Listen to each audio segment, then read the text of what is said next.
La victoire pour le Real, mais il y a un mais.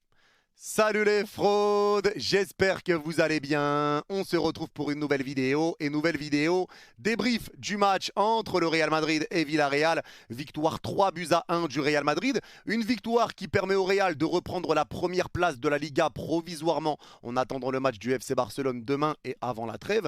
Le Real Madrid fait l'essentiel. Mais aujourd'hui dans cette vidéo, j'ai des choses à dire et des choses qui ne risquent de pas plaire à tout le monde. Il y a des personnes à qui ça va pas plaire ce que je vais dire, mais c'est des choses qu'il faut dire et il faut poser des mots sur la situation actuelle du Real Madrid.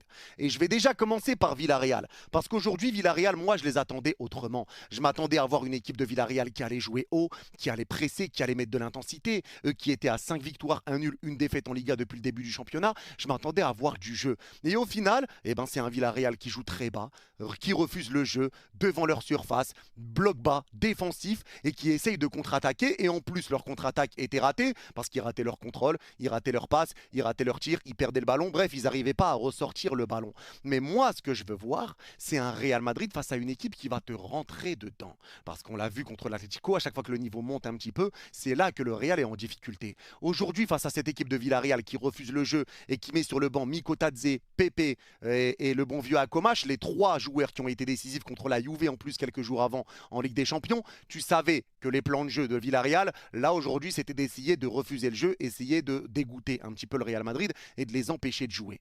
Mais nous, ce qu'on attend, c'est de voir le Real face à une équipe qui va te rentrer dedans. Parce que dans ce genre de match-là, tu sais que le Real va gagner, le Real a la possession, le Real va essayer de trouver une solution, c'est un petit peu dur. Et aujourd'hui, ça a été encore dur. Et le problème qui se pose, il est là. C'est que là, tu attends de voir un Real au moins qui va essayer de mettre un petit peu d'envie, de l'intensité, des mouvements, de la permutation pour chercher des solutions. Mais les solutions, tu as eu du mal. Aujourd'hui, c'est encore un Real Madrid qui gagne grâce à ses individualités et pas grâce au collectif. Et ça, c'est un problème qui se pose. C'est un réel problème. Tu gagnes grâce à tes individualités. Et ça, ce n'est pas normal. Parce qu'aujourd'hui, quand tu vois la compo, tu peux te dire, bon, il y a des choses qui sont encourageantes. Valverde qui est latéral droit, donc il n'est pas au milieu de terrain avec Tchouaméni, Massantuno titulaire, tout ça. Tu vois une équipe qui est cohérente. Mais là, les supporters du Real rentrent sur une période où maintenant la compo, ça n'a plus rien à voir. Ça n'a plus d'importance. Ça n'a plus aucune importance. Ce qui compte, c'est ce qui se passe sur le terrain. Les supporters du Real attendent du jeu. Ils attendent de l'animation sur le terrain. Ils attendent de prendre du plaisir devant leur équipe. Et aujourd'hui, ça a été compliqué. Ça a été compliqué pour un Arda Güler, par exemple, qu'on n'a pas beaucoup vu. Match très dur pour Arda Güler. Beaucoup de pertes de balles, du déchet, n'a pas réussi à trouver des solutions. Ça a été dur pour Massantuno. Même si Massantuno fait beaucoup d'efforts au pressing, à la récupération pour aider Valverde sur le côté droit. Il essaye de dézoner un petit peu, de décrocher. Il fait des efforts dans l'envie. Il y a de l'envie pour Massantuno. Mais il y a encore du déchet. Et il y a encore un dernier geste qui n'est pas encore le plus rodé. C'est un petit peu compliqué dans le dernier geste et dans la finition pour Massantuno. C'est un petit peu plus dur dans ce niveau-là. Mais c'est vrai qu'il a beaucoup d'envie et qu'il montre quand même énormément de choses sur le terrain et qui montre quand même qu'il a vraiment la dalle. Mais aujourd'hui, ça manquait de finition, ça manquait un petit peu de ce petit truc en plus. C'est encore un petit peu trop fouillis. Il va falloir qu'il se ressente un petit peu. Il vient d'arriver au Real, il n'y a pas mort d'homme. Mais aujourd'hui, le problème qui se pose aussi, c'est le milieu de terrain. Ton milieu de terrain, il n'y a pas réellement d'animation. C'est un Ceballos qui a eu du bon et du moins bon aujourd'hui, mais un Ceballos qui a réussi à récupérer des ballons, à mettre un petit peu de pressing, à essayer d'organiser un petit peu le jeu. Mais à côté de lui, tu avais un Arda Güler qui n'apportait rien et qui galérait dans le match, et un Tchouaméni qui servait strictement à rien, puisque c'était un bloc bas de Villarreal. Dans ce genre de match-là, pour moi, Tchouaméni ne sert pas à grand-chose, parce que Villarreal refusait le jeu. Donc Tchouaméni n'a pas réellement un rôle défensif important à faire. Et là où j'ai encore des questions que je pose avec ce Real Madrid, c'est que quand le Real affronte des joueurs bons offensivement, ça a été le cas quand il y a eu les changements en deuxième mi-temps de Villarreal et qu'ils ont pris l'ouverture du score très rapidement. Il y a eu les changements avec Mikotadze et Pepe qui sont rentrés. À partir de ce moment-là, tu sentais que la défense du Real n'était pas au mieux. En fait, dès que la défense du Real se frotte à une attaque qui sait jouer, à des attaquants qui ont du ballon, qui savent jouer, c'est dur. C'est dur. Alors c'est solide à la vitesse, dans les ballons en profondeur pour récupérer. Mais dans les duels, dans toute autre chose, c'est un petit peu dur. Pepe, quand il est rentré, Carreras a souffert. Aujourd'hui, Huysen, c'était pas son meilleur match de la vie. Militao, pareil, un petit peu dans des duels. Il y a eu des pertes de balles qui ont failli coûter un but. Donc en fait, le problème, il est là, c'est que la défense est solide. Mais quand il y a un joueur offensif qui rentre, qui est dangereux, qui a du ballon, une attaque qui est dangereuse, qui sait jouer ensemble, là, ça devient compliqué pour la défense du Real Madrid. Donc là, tu arrives sur une défense qui peut avoir du mal en fonction de l'adversité qui est en face d'elle, et tu arrives sur un milieu de terrain qui a toujours pas de cohérence. Le point positif que tu peux noter aujourd'hui, c'est l'entrée de Bellingham et l'entrée de Camavinga. Parce que l'entrée de Bellingham, elle a été exceptionnelle, et l'entrée de Camavinga t'a fait énormément de bien également. Bellingham, Camavinga, quand tu vas les mettre au milieu de terrain, moi ça j'ai hâte de le voir. J'ai hâte de le voir parce que ça peut ramener un équilibre. Tu ne dois plus mettre Valverde aux côtés de Tchouaméni, ça pour moi c'est une certitude. Les deux en même temps, c'est pas possible, mais Bellingham, Camavinga, leurs entrées ont été très bonnes. Bellingham qui est revenu petit à petit de blessure, Camavinga pareil, ça joue des petits bouts de match. Là, cette performance aujourd'hui va leur faire du bien, surtout avant la trêve. Mais aujourd'hui, l'entrée de Bellingham, l'entrée de Camavinga a montré de très bonnes choses. Une autre chose qui a été très bonne pour le Real aujourd'hui, c'est Vini. C'est Vini.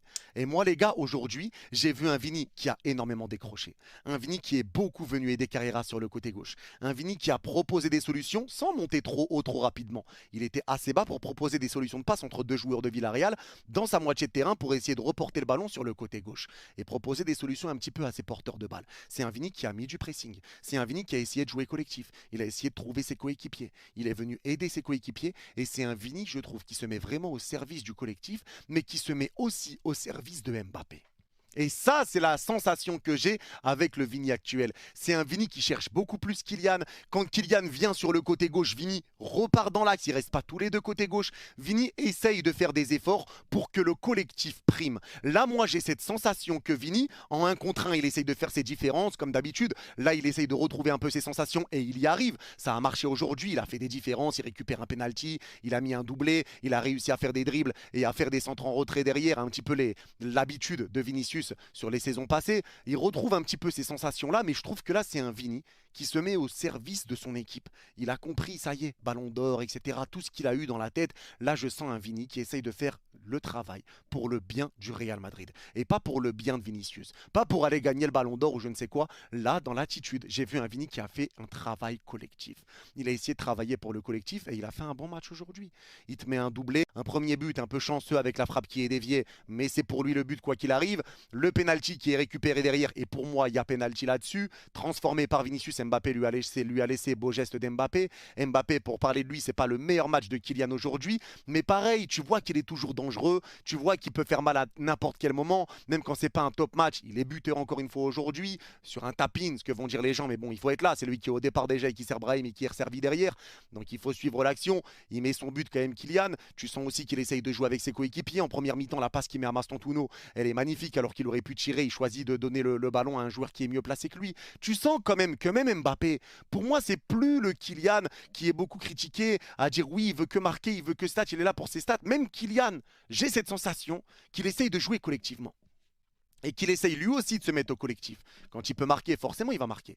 Mais je sens quand même un Kylian qui essaye de décrocher, d'organiser un petit peu le jeu. Et là, ça se passe mieux. C'est un Kylian à qui je prends du plaisir devant ces matchs. Je reprends du plaisir devant les matchs de Kylian. Même si ce n'est pas son meilleur match aujourd'hui, hein, encore une fois.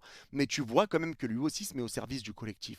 Donc pour moi, les points positifs aujourd'hui, c'est Vini, Mbappé. Mais sinon, Mastantuono, la finition, c'est un petit problème. Ou les choix qu'il va faire avec le ballon dans les derniers gestes, c'est un petit problème. Le milieu de terrain aujourd'hui, ça a été mauvais. Et la défense, quand le niveau monte, c'est un problème également. Et c'est ça le problème. Et il va falloir que Xabi Alonso arrive à trouver un petit peu ce qu'il doit faire, les joueurs qu'il doit mettre. Et il doit aussi donner l'envie à ses joueurs de se donner, de mettre de l'intensité, de presser, de rester en bloc, de faire un travail tactique et cohérent. Parce que là, quand Mikotadze est rentré, la défense du Real a quand même pris le bouillon. Tu mènes 2-0, tu prends le 2-1 et derrière il y a ce carton rouge qui vient de soulager. Parce que pour moi déjà il n'y a pas rouge par contre. Il y a des pénaltys qui sont peut-être oubliés pour le Real, ça oui. Mais le deuxième jaune je le trouve très très très sévère. Vini joue bien le coup en tombant par terre, mais il est à peine touché, le deuxième jaune est très sévère. Et s'il n'y avait pas eu ce deuxième jaune, j'aurais aimé voir la fin de match sans ce deuxième jaune, avec un Villarreal qui commence à presser, qui commence à jouer haut, parce qu'ils sont dos au mur et qu'ils ont marqué le 2-1 et qu'ils sont vraiment dans un petit temps fort et qui reprennent un petit peu espoir avec de l'euphorie. J'aurais aimé voir, mais ça a été cassé par ce deuxième carton jaune qui pour moi n'a pas lieu d'être. Donc moi, j'en viens à me poser des questions sur ce Real. Parce qu'on le sait, quand le niveau va monter, quand l'intensité va commencer à arriver, c'est là que le Real Madrid est un petit peu plus en galère. Là, le Real arrive à gagner ses matchs face à des blocs bas, face à des équipes qui refusent le jeu. Tu arrives à les gagner, tu arrives à être en course en Liga, tu arrives à être pas mal. Tu es sur 7 victoires, une défaite pour l'instant en Liga. C'est pas non plus dégueulasse. C'est un bon début de saison en termes comptables, encore une fois. Mais là, ce que les supporters du Real attendent, ils vont pas se faire berner par les résultats. Et pour moi, les résultats ne peuvent pas berner des supporters, dans tous les cas. Et c'est ce que je vivais avec le PSG quand ça gagnait, mais ça jouait mal. Aujourd'hui, tu le vois contre un bloc bas collectivement, tu as du mal. C'est tes individualités qui doivent te sortir un petit peu la tête de l'eau. Et tu le vois quand l'équipe en face, elle commence à jouer avec des joueurs de qualité. Défensivement, tu souffres un peu. Ton milieu de terrain n'arrive pas à servir tes attaquants. Le problème du Real, pour moi, il est au milieu. Il est au milieu. En première mi-temps, il y a même Valverde que tu vois pas beaucoup, mais sa deuxième mi-temps est bien meilleure. Mais pour moi, le problème, il est au milieu. Avec Arda Güler qui n'a pas été très bon, avec un Chouameni qui n'était pas utile dans ce match-là, et avec un Ceballos qui a essayé, mais qui a eu du bon et du moins bon. Le problème, il est là. Carreras en défense a perdu beaucoup de duels aussi face à Pepe. Ça a été dur pour lui. Il a quand même beaucoup souffert. Beaucoup de choses sont passées de son côté. Heusen, Militao. Tu sens quand même que quand le niveau monte aussi, c'est peut-être pas finalement l'assurance touriste qu'on essaye de nous faire croire aussi. C'est une réalité, c'est un petit peu dur. Dès qu'il y a un bon attaquant, ça devient un petit peu dur pour eux. Valverde, côté droit, a fait le taf en deuxième mi-temps. Mais le problème, il est là. Ça va être des ajustements à devoir trouver. C'est des choses, des petits trucs à devoir trouver. Parce que là, tu arrives à marquer sur un premier but qui est dévié, un penalty récupéré par Vini après une super passe de Bellingham, exceptionnel ça passe. L'entrée de Bellingham et Kamavinga, comme je l'ai dit, exceptionnel. Mais Vini récupère le penalty, il le transforme. Derrière, tu prends 2-1 sur une frappe de Mikotadze. L'entrée de Mikotadze, il était inarrêtable. Inarrêtable. Et ça, comment on l'explique? Ça, comment on l'explique? Tout simplement parce que quand il y a un joueur qui est bon offensivement, les défenseurs ont plus de mal. Tu es bon dans la vitesse quand c'est des ballons en profondeur pour récupérer, pour couvrir un peu, mais derrière, tu as un peu plus de mal quand c'est un joueur qui sait garder le ballon, qui sait dribbler, qui sait se retourner, qui est dangereux. Là, c'est plus dur. Sur le but de Mikotadze, il n'y a personne sur lui. Il est libre. Mikotadze faisait ce qu'il voulait. Et c'est une réalité. C'est une réalité.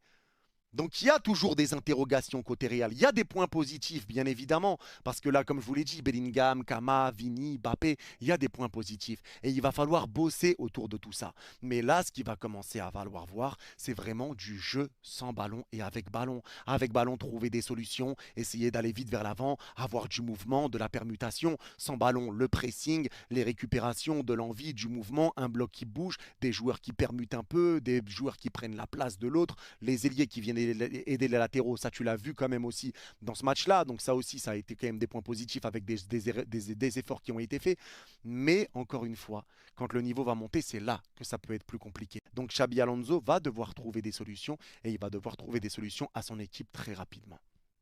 Parce que là, tu vas avoir un mois qui va être compliqué. Tu vas aller te déplacer à Anfield, tu vas aller jouer le Barça. Tu as des matchs qui vont être beaucoup plus compliqués qui vont arriver. Et c'est dans ces genres de matchs-là que tu auras des vraies réponses sur le niveau du Real Madrid. Donc ce genre de match face à Villarreal, même si je m'attendais quand même à une opposition de Villarreal, ce genre de match doit servir pour Xabi Alonso à savoir quel joueur tu vas mettre. Ok, moi j'ai un plan de jeu en tête et ça doit être ça la logique de Xabi Alonso. Moi j'ai un plan de jeu en tête. Les joueurs doivent faire ça. Toi tu dois faire ça, toi tu dois faire ça, toi ça. Si tu le fais pas, tu joues pas. Lui il va le faire. Je vais mettre lui qui va le faire. Faut plus que ça soit un truc de oui, lui il peut jouer que là-bas, lui il veut jouer là, donc je peux pas le mettre ici. C'est toi le chef, c'est toi qui décide. C'est toi qui dois avoir la vision, c'est toi qui dois avoir l'idée de ce que tu veux mettre en place. Et il faut avoir les épaules pour gérer un vestiaire comme celui du Real Madrid. Hein. Il faut avoir les épaules pour le gérer, pour donner tes consignes, pour donner aussi tes règles et ce que tu veux imposer. Il faut avoir les épaules pour le faire. Mais il doit le faire. Il doit le faire. Il doit donner son plan de jeu parce que c'est lui qui va être jugé à la fin. Tu dois donner ton plan de jeu et tu dois faire respecter tes idées. Si ce que tu dis n'est pas respecté, le joueur qui ne le respecte pas ne doit pas rester sur le terrain. Et c'est comme ça que ça doit se passer. Peu importe comment tu t'appelles, tu ne respectes pas ce que je te dis, tu sors.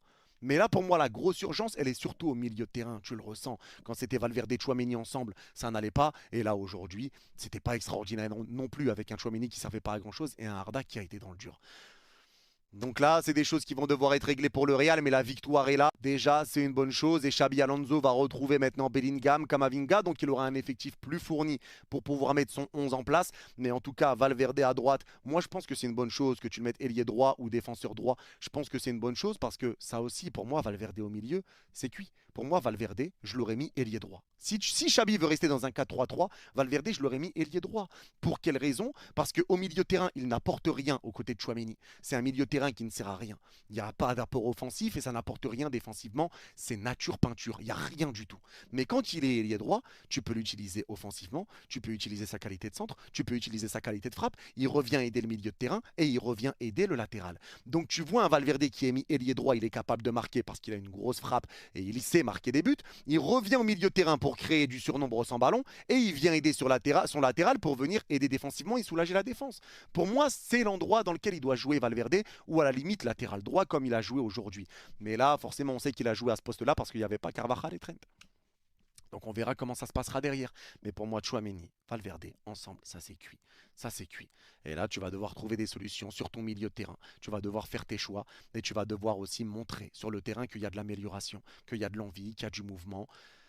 Et que tu es capable de jouer. Parce que là, encore une fois, face à des équipes qui refusent le jeu, c'est compliqué de juger ce Real Madrid. C'est très compliqué de le juger. Et surtout quand c'est un Real Madrid qui gagne encore grâce à des individualités. Pardon. En tout cas, c'est tout pour ce débrief, les gars. Et que tu es capable de jouer, parce que là, encore une fois, face à des équipes qui refusent le jeu, c'est compliqué de juger ce Real Madrid. C'est très compliqué de le juger, et surtout quand c'est un Real Madrid qui gagne encore grâce à des individualités. Pardon. En tout cas, c'est tout pour ce débrief, les gars. N'hésitez pas à me dire en commentaire ce que vous pensez. Si vous êtes d'accord, pas d'accord avec moi, je lirai tous les commentaires. Mais soyez normaux. Dites-moi ce que tu as dit à ce moment-là. Ah, je ne suis pas trop d'accord parce que... En expliquant. C'est vrai, je suis d'accord, ouais, parce que, en expliquant. On est là pour avoir un débat posé. Là, je vous ai donné mon point de vue, je vous ai donné mon avis et le ressenti que j'ai eu sur ce match-là. Encore une fois, je le dis, je le répète, le Real, je les attends face à une grosse opposition. Mais pour les attendre face à une grosse opposition, il faut voir du mieux dans ce genre de match. Et là, il y a des choses positives, mais il y a aussi des choses un petit peu négatives. Et le problème, il est là. En tout cas, c'est tout pour ce débrief. Merci à ceux qui l'ont regardé jusqu'au bout. Et pour ceux qui l'ont regardé jusqu'au bout, n'hésitez pas à mettre oiseau en commentaire et je comprendrai que vous l'avez vu jusqu'au bout. Prenez soin de vous. Vous êtes les gars. Bye bye.